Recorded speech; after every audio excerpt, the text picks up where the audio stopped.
अंतर्राष्ट्रीय योग दिवस पर भोपाल सांसद आलोक शर्मा ने कुलियों के साथ किया योग। रानी कमलापति स्टेशन पर योग दिवस पर हुआ आयोजन। 100 से ज्यादा कुलियों ने किया योग सांसद आलोक शर्मा के साथ। कार्यक्रम के दौरान बीजेपी सांसद आलोक शर्मा ने कहा कि योग सबको करना चाहिए। योग किसी राजनीतिक दल या सरकार का कार्यक्रम नहीं है, योग सबका।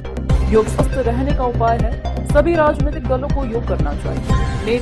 देश के नेता प्रतियोगिता राहुल गांधी, कांग्रेस के राष्ट्रीय अध्यक्ष मल्लिकार्जुन खड़गे जी को भी योग करना चाहिए। कांग्रेस लंबे समय से चुनाव हार रही है। कांग्रेस लंबे समय से सत्ता में रही है। वानप्रस्थ अपनाएं या पहाड़ी पर चिंतन करें, फिर राजनीति में आए।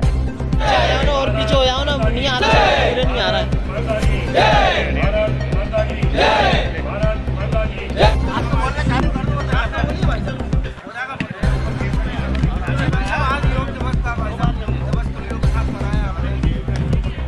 मैं 11वें अंतर्राष्ट्रीय योग दिवस की मेरे सभी भोपाल के कुली भाइयों को, देश के सभी कुली भाइयों को, भोपाल और मध्य प्रदेश की जनता जनार्दन को, देश की जनता जनार्दन को बहुत बहुत शुभकामनाएं देता हूं, बहुत बहुत बधाई देता हूं। आज पूरा देश ही नहीं, पूरी दुनिया में 21 जून को आज हम सभी लोग अंतर्राष्ट्रीय योग दिवस मना रहे हैं। ये योग वास्तव के अंदर भारत से निकला है। इसकी प्राचीन परंपरा रही है। 5000 साल का इसका गौरवशाली इतिहास रहा है। आज ये योग को देश और दुनिया से जोड़ने का काम अगर किसी ने इस दुनिया में किया है तो देश के यशस्वी प्रधानमंत्री आदरणीय नरेंद्र मोदी जी ने किया है। आज नरेंद्र मोदी जी ने, मुझे वो दिन याद है कि शपथ लेने के बाद 27 सितंबर 2014 को संयुक्त राष्ट्र के अंदर उन्होंने ये प्रस्ताव रखा कि ये योग केवल भारत ही नहीं, इस योग को अंतर्राष्ट्रीय स्तर पे मनाना चाहिए और इस दिन अंतर्राष्ट्रीय योग दिवस की स्वीकृति मिली। आज 150 से अधिक कंट्रियां आज इस योग को अपने अपने देश के अंदर कर रही हैं और आज देश में दुनिया के अंदर लगभग 10 करोड़ से अधिक लोग आज योग से जुड़े हैं।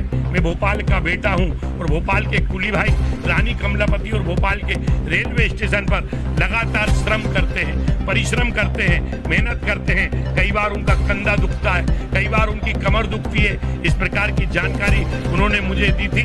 पिछले दिनों रविवार को हम सभी लोगों ने कुली भाइयों के साथ प्रधानमंत्री आदरणीय नरेंद्र मोदी जी के मन की बात को सुना था और मन की बात में देश के सभी प्रधानमंत्री जी ने, आदरणीय नरेंद्र मोदी जी ने देश की जनता से आह्वान किया था कि देश के हर नागरिक का इसको कर्तव्य बनाना चाहिए और योग से जुड़ना चाहिए। जब मन की बात का कार्यक्रम समाप्त हुआ तो सारे कुली भाइयों ने मुझसे कहा कि आलोक भैया अगला 21 जून को हमारे साथ भी योग का कार्यक्रम करिए, हम सब आपके साथ कंधे से कंधा मिलाकर योग करेंगे। आज मुझे बड़ी खुशी है कि आज देश के अंदर ये अनूठा कार्यक्रम हुआ है जिसके अंदर हमारे कुली भाई और जुड़े हैं और उन्होंने योग किया है। योग से वास्तव में अनुशासन की भावना आती है।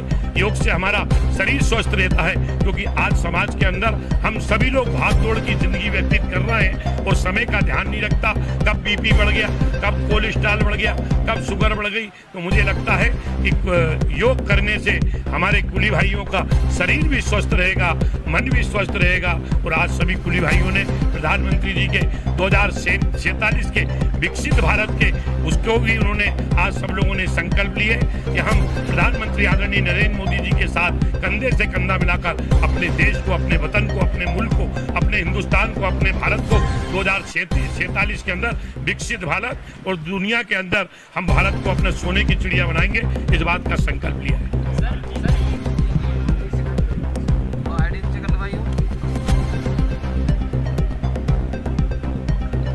भोपाल एम्स की जो बॉडी है उसमें भारत सरकार ने मुझे सदस्य के रूप के अंदर नामांकित किया है। मैं भोपाल में जनता के बीच में सांसद जन संवाद लगाता हूँ। जनता आती है, अपनी सड़क, बिजली, पानी, स्ट्रीट लाइट, सीवेज की समस्या बताती है, ट्रैफिक की समस्या बताती है, अतिक्रमण की भी समस्या बताती है। कई जनता आती है तो उनके विभागों में, अस्पतालों में क्या चल रहा है उसकी भी वह शिकायत हमसे करती है।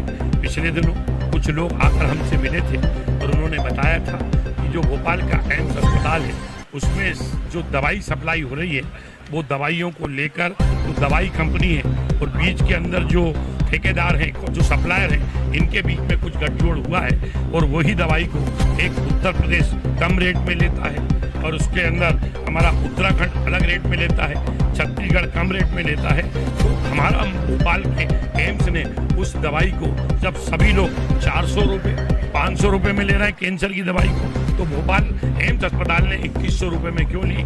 पिछले दिनों दिल्ली के अंदर हमारी एम्स की फाइनेंशियल कमेटी की मीटिंग हुई थी, उस फाइनेंशियल कमेटी के का भी मैं मेंबर हूं। उस मीटिंग के अंदर मैंने सभी वरिष्ठ अधिकारियों का ध्यान आकर्षित कराया था कि ये इस प्रकार की दवाइयों के रेट और खरीदी के अंदर असंतुलन किस प्रकार से है, इसकी जांच होना चाहिए। कल भारत सरकार की एक टीम आई थी, वो अपना जांच कर रही है। मुझे लगता है कि देश के अंदर यशस्वी प्रधानमंत्री आदरणीय नरेंद्र मोदी जी की सरकार है। प्रधानमंत्री जी ने कहा था, ना मैं खाऊंगा ना किसी को खाने दूंगा। मुझे लगना चाहिए कि प्रधानमंत्री जी स्वास्थ्य के क्षेत्र में लगातार चिंता कर रहे हैं। हर गरीब को दवाइयाँ मिलना चाहिए, जन औषधि केंद्र से भी दवाइयाँ मिल रही है। मुझे लगता है कि जो टीम आई है वो अपनी जांच कर रही है, जांच होना चाहिए। अगर वो जांच में सही पाए जाए तो ठीक, अगर जांच के अंदर जो लोग दोषी पाए जाते हैं तो मुझे लगता है उनके ऊपर कार्रवाई करके समाज को बताना चाहिए।